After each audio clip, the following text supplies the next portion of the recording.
Hello friends, आप सभी का स्वागत है हमारे यूट्यूब चैनल पर। आज करेंगे हम इस वीडियो में 10th क्लास की एक्सरसाइज 3.2 जो कि न्यू सिलेबस से है। यदि हम पुरानी सिलेबस से देखेंगे तो ये एक्सरसाइज हमारी 3.3 है। स्टार्ट करते हैं हम सेकंड क्वेश्चन से। अब हमारे जो फर्स्ट क्वेश्चन है इस एक्सरसाइज का, वो फर्स्ट क्वेश्चन के सारे पार्ट मैं दूसरी वीडियो में बता चुका हूँ। इस वीडियो में हम सेकेंड क्वेश्चन से इस एक्सरसाइज को पूरी कंप्लीट करेंगे। तो हम स्टार्ट करते हैं। तो हमारा क्वेश्चन दिया है x प्लस के 3y बराबर 11 है और 2x माइनस के 4y बराबर माइनस के 4 को हल कीजिए और इसमें m का मान ज्ञात कीजिए जिसके लिए y बराबर एम एक्स प्लस के 3 हो। ठीक है, तो हमें इसमें m का मान निकालना है। पहले इन दोनों जो समीकरण दे रखे हैं इनको सोल्व करना है। उसके बाद जो सोल्व करने के बाद x और y के मान निकलेंगे, हमको उसमें उनको इसमें रख के m का मान निकालना है। तो इसको सोल्व करते हैं। तो ये दे रखा हमारा 2x प्लस के 3y बराबर 11 दे रखा। इसको समीकरण 1 मान लेते हैं। ठीक है, इसको भी ऐसे मान लेंगे 2x माइनस के 4y बराबर माइनस के 24 दे रखा। इसको समीकरण 2 मान लेते हैं। और ये जो दे रखा है इसको भी लिख देते हैं y बराबर एम एक्स प्लस के 3। इसको समीकरण 3 मान लेते हैं। ठीक है, अब समीकरण 1 को लेने पर हम इसको प्रतिस्थापन विधि से करेंगे। तो समीकरण 1 को लेने पर समीकरण 1 से x का मान निकालने पर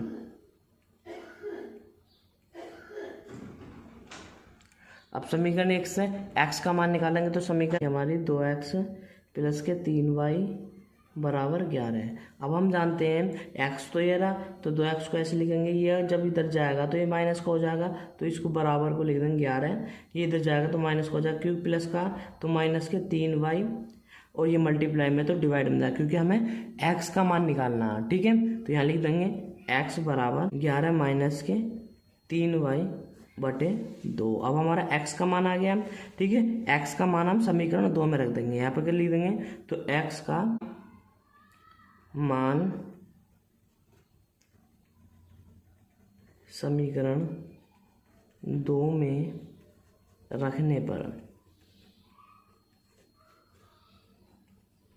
तो रख देंगे समीकरण 2 रखिए 2, x की जगह हम x का मान रख देंगे। यह जाएगा हमारा 11 माइनस के 3y बटे 2 माइनस के 4y बराबर माइनस के 24। ठीक है, अब इसको सोल्व कर लेंगे। अब देखो ये बटे में ये मल्टीप्लाई में इस 2 से ये खत्म हो जाएगा। ठीक है, तो ये आ जाएगा हमारा 11 माइनस के 3y माइनस के 4y बराबर माइनस के 24। अब इसको सोल्व कर लेंगे।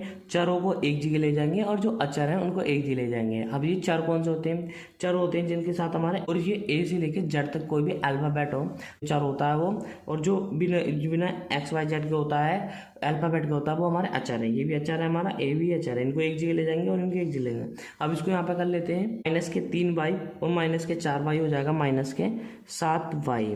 अब इसको ले जाएंगे माइनस के 24, ये इधर प्लस का इधर आके माइनस का हो जाएगा तो माइनस के 11 है। अब इसको कर लेंगे माइनस के 7y बराबर ये माइनस का जुड़ जाएगा तो हो जाएगा माइनस के 35।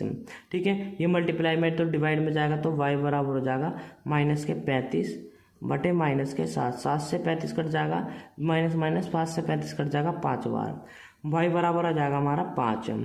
ठीक है, अब y का मान x के मान में रखने पर, अब y का मान हम समीकरण 1 में रख दो या 2 में रख दो या x के मान में रख दो, एक ही वैल्यू आएगी। तो हम इसमें x के मान में रखेंगे तो y का मान x के मान से, ठीक है, से का मतलब उसमें रखने पर x बराबर दे रखा 11 माइनस के 3, y बराबर दे रखा हमारा 5, तो 5 यहाँ लिख देंगे y की जगह बटे 2। अब इसको सोल्व करेंगे, 11 5 की गुणा 3 में करेंगे तो 15 हो जाएगा बटे 2। ठीक है, इसको लिख देंगे 15, ये प्लस का ये माइनस का, 15 में से 11 जाएंगे तो माइनस के 4 बचेंगे बटे 2, 2 से कट जाएगा तो आ जाएगा 2। तो x की वैल्यू आ जाएगी हमारी माइनस के 2। ठीक है, अब x और y की वैल्यू तो हमको पता चल गई। अब x और y का मान हम समीकरण 3 में रख देंगे, इससे हमारा m का मान निकल आएगा। तो इसको रखते हैं, यहाँ लिख देंगे x और y का मान समीकरण 3 में रखने पर। ठीक है, तो x और y का मान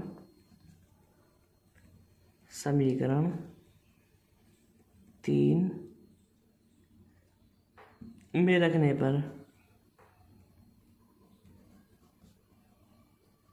तो समीकरण 3 दे रखी है हमारी y, तो ये दे रखी है, तो इसको लिख देंगे y बराबर m x प्लस के 3। अब y की जगह y की वैल्यू रख देंगे, तो y बराबर दे रखा 5 बराबर m x बराबर दे रखा हमारा -2, तो -2 यहाँ लिख देंगे प्लस के 3। अब इसको सोल्व कर लेंगे। अब देखो ये 5 है, ये इधर प्लस का तो इधर आकर माइनस का हो जाएगा, तो इसको एक जगह ले आएंगे -5। अब इसकी मल्टीप्लाई इसमें करेंगे, हो जाएगा -2m। 5 में से 3 माइनस करेंगे तो बचेगा हमारा 2 बराबर -2m। ये मल्टीप्लाई में तो डिवाइड में जाएगा, तो ये हो जाएगा हमारा m बराबर -2/2। ये वाला माइनस ऊपर चला जाएगा, 2 से ये कट जाएगा, तो एक बार आ गया, तो m की वैल्यू जो आ जाएगी, m बराबर वैल्यू आ जाएगी 1 -1। ठीक है, तो ये हमारा क्वेश्चन कंप्लीट हो गया। m बराबर -1, x बराबर -2 और y बराबर 5। इसमें पूछा था m का मान पूछा, तो m का मान आ जाएगा -1। ठीक है, तो आई होप आपको मेथड अच्छा लगा होगा, तो वीडियो को लाइक करें, शेयर करें एंड चैनल को सब्सक्राइब करें। तो नेक्स्ट क्वेश्चन करते हैं। देखो फ्रेंड्स हमारा तीसरा क्वेश्चन दिया है कि निम्न संख्याओं में रेखीय समीकरण युग्म बनाएं और उनके हल प्रतिस्थापन विधि द्वारा हल कीजिए। ठीक है, तो इनको कैसे करना है। हमारे क्वेश्चन में दिया है कि दो संख्याओं का अंतर 26 है और एक संख्या दूसरी संख्या की 3 गुनी है, तो उन्हें ज्ञात कीजिए। अब सबसे पहले मान लेते हैं, यहाँ पर हमें संख्या तो नहीं पता, अब इनको मान लेते हैं कि माना पहली संख्या x है और दूसरी संख्या y है। अब देखो हमें संख्या पता चल कि पहली संख्या हमारी x है और दूसरी संख्या हमारी y है। अब इसमें दे रखा है कि दो संख्याओं का अंतर 26 है, तो लिख देंगे, तो दो संख्याओं का अंतर x माइनस के y बराबर हमारा 26 है। इसको समीकरण 1 मान लेंगे। ठीक है, अब आगे दे रखा है और एक संख्या दूसरी संख्या की 3 गुनी है। अब देखो एक संख्या, इसको ऐसे लिख देंगे, दूसरी संख्या हमारी ये थी, तो दूसरी संख्या की 3 गुनी है। ठीक है, तो अब हमारे पता चल रहा है x का मान जो हमारा 3y है। अब x का मान समीकरण 1 में रख देंगे, x का मान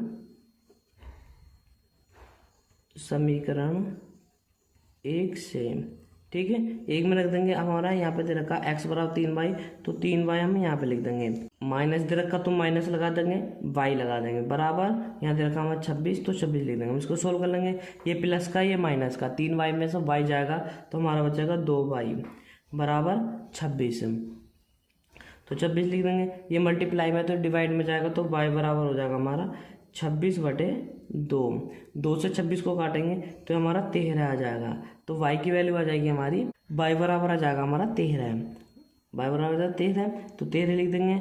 अब y का मान x के मान में रख देंगे, x के मान से, अब x का मान दे रखा हमारा x बराबर 3y की वैल्यू दे रखी हमारे 13, तो 13 यहाँ लिख देंगे। x बराबर हो जाएगा हमारा 39। ठीक है, तो हमारे वो पहली संख्या हमारी 39 है, दूसरी संख्या हमारी 13 है। ठीक है, ये क्वेश्चन हमारा इस तरीके से हो जाएगा। ठीक है, तो नेक्स्ट क्वेश्चन करते हैं। दो फ्रेंड्स हमारा दे रखा है क्वेश्चन नंबर 3 का सेकंड पार्ट, तो संपूरक कोणों में बड़ा कोण छोटे कोण से 18 डिग्री अधिक है।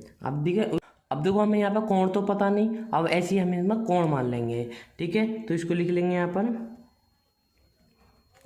माना बड़ा कोण x और छोटा कोण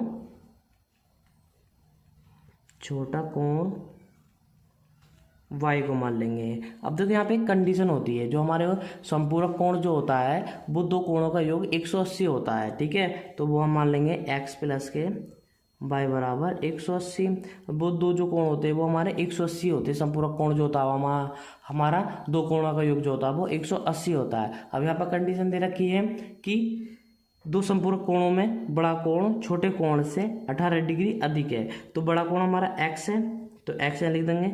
अब छोटे कोण से 18 डिग्री अधिक है, तो 18 y प्लस के 18 ऐसे लिख देंगे इसको। अब ये इधर इनको x y को एक जगह ले आएंगे। अब ये हो जाएगा हमारा x माइनस के y बराबर 18। अब इसको प्रतिस्थापन विधि से कर देंगे। अब x बराबर हमारा दे रखा है तो ये हमारी समीकरण 1 बन जाएगी और इसकी समीकरण 2 बन जाएगी। अब x की वैल्यू हमारी यहाँ दे रखी पहले निकल गई थी तो x बराबर जो दे रखा हमारा y प्लस के 18 दे रखा। अब x का मान समीकरण 1 में रख देंगे तो यहाँ लिख देंगे x का मान समीकरण 1 में रखने पर रख देंगे तो x बराबर दे रखा तो x की जगह में इसको लिख देंगे y प्लस के 18 प्लस के y बराबर 180। अब ये प्लस का इनको जोड़ देंगे तो ये हो जाएगा हमारा 2y। अब ये अचर है ये इसके इधर चला जाएगा तो बराबर हो जाएगा 180 माइनस के 18। अब 2y 180 में से 18 माइनस करेंगे तो ये जाएगा हमारा 162 आ जाएगा। अब इसको सोल्व मल्टीप्लाई में तो डिवाइड में जाएगा तो y बराबर हो जाएगा 162/2। 2 से काट देंगे इसको, यह आ जाएगा हमारा 8 बार और यह आ जाएगा हमारा 81 बार। तो y बराबर हमारा 81 आ गया। अब y का मान इसमें रख देंगे x के मान में, ठीक है। तो यहाँ पे लिख देंगे y का मान x के मान से। अब x का मान में रख देंगे x बराबर हो जाएगा y बराबर दे रखा हमारा 81 प्लस के 18। तो x बराबर हो जाएगा 81, 18 हो जाएंगे हमारे 99, ठीक है। तो हमारा बड़ा कोण जो वो हमारा 99 है और छोटा कोण जो है वो हमारा 81 है, ठीक। तो हमारे इसमें पूछा कि उन कोणों को ज्ञात कीजिए। तो हमने दोनों कोण निकाल लिए, बड़ा कोण 99, छोटा 81 है। नेक्स्ट क्वेश्चन करते हैं। देखो फ्रेंड्स, हमारा थर्ड क्वेश्चन का थर्ड पार्ट दिया है। एक क्रिकेट टीम के कोच ने 7 बल्ले तथा 6 गेंदें 3800 रुपये में खरीदी। बाद में उसने 3 बल्ले तथा 5 गेंदें 1750 रुपये में खरीदी। प्रत्येक बल्ले और प्रत्येक गेंद का मूल्य ज्ञात कीजिए। अब इसको करते हैं हल। इसको हमें हल करना प्रतिस्थापन विधि से, ठीक है। तो माना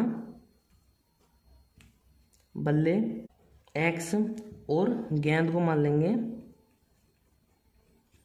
गेंद y, ठीक है। तो अब यहाँ पे समीकरण बना लेंगे। देखो उन्हें 7 बल्ले और 6 गेंदें 3800 रुपये में खरीदी। तो बल्ले माना हमने x माना तो यहाँ लिख देंगे 7x प्लस के 6y बराबर हमारा 3800 रुपये में खरीदे उसने, ठीक है। तो इस समीकरण 1 हो जाएगी हमारी। ऐसे ही दूसरे उस बाद में उसने 3 बल्ले और खरीदे, 3 बल्ले प्लस के और 5 गेंदें और खरीदी, 5 गेंद खरीदी और नहीं अभी ये खरीदी हमारी 1750 रुपये में। ये समीकरण 2 आ जाएगी। अभी हमारे दोनों समीकरण बन गई। अब इसको हमको सोल्व करना है प्रतिस्थापन विधि से। तो प्रतिस्थापन विधि से मैंने ये समीकरण बना दी। अब मैंने आपको सिखाया है कि प्रतिस्थापन विधि से कैसे सोल्व करते हैं। तो इन वाली समीकरणों को आपको सोल्व करना है, ठीक है। तो समीकरण बनाने के लिए हम यहाँ से इनको सोल्व करेंगे इसी से। ये आपका होमवर्क है। ऐसे इसका नेक्स्ट